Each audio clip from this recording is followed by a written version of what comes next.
kati ngobo wana weleze batompala no postinga abalala nno binnuma estimesi sane siba sikuddamu olumemberawo nga nsisenga sikuddamu for next week we're not for next week yeah for next week ashtoyagala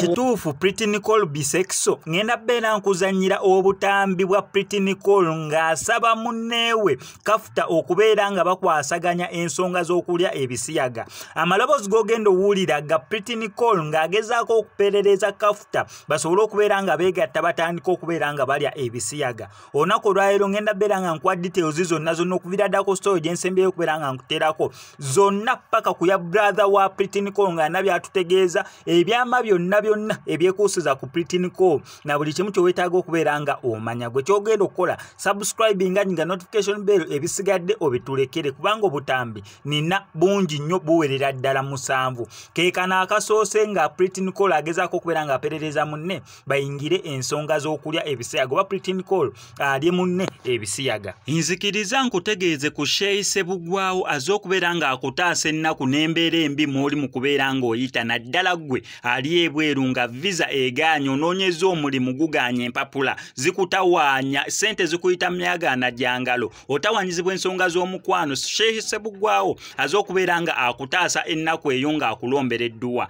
mukubireko kweyo ennamba y'essimu tojja kubeera nga wejjusa.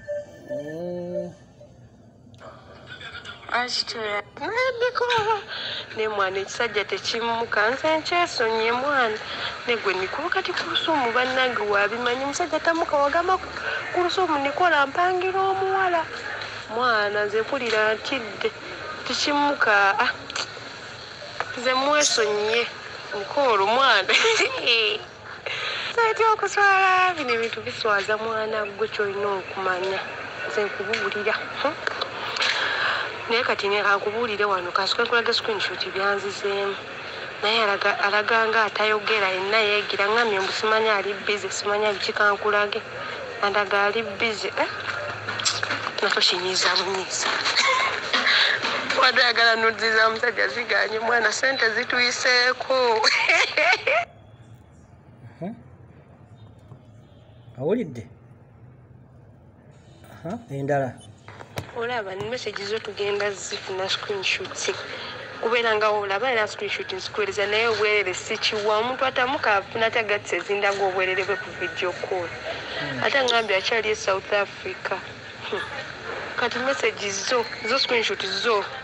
zo weezizo era tujja zifuna naye ate nazo tezikakasa tamuka kyolina omanya kati ku social media n'ogamba obite nzegerezaako mwana ndowooza ofune omulala nzegereza omusajja tava gyali nange nze kennyini nswala kati nze ebyobwerere sibisobola kati manyi kyowakola gwe kwatayo ka vidiyo akako nze nkamu mwanze kati kigaani kwatayo akako tukwatagane nze nkola ngaokwogera naye gwe leeta ka vidiyo gwekola vidiyo nga tolaga feesi nze enjumwe kwanje obwerere bwange sisobola bumwa mwana sisobola wadde ekyo naawe okimanyi Bye. Maroon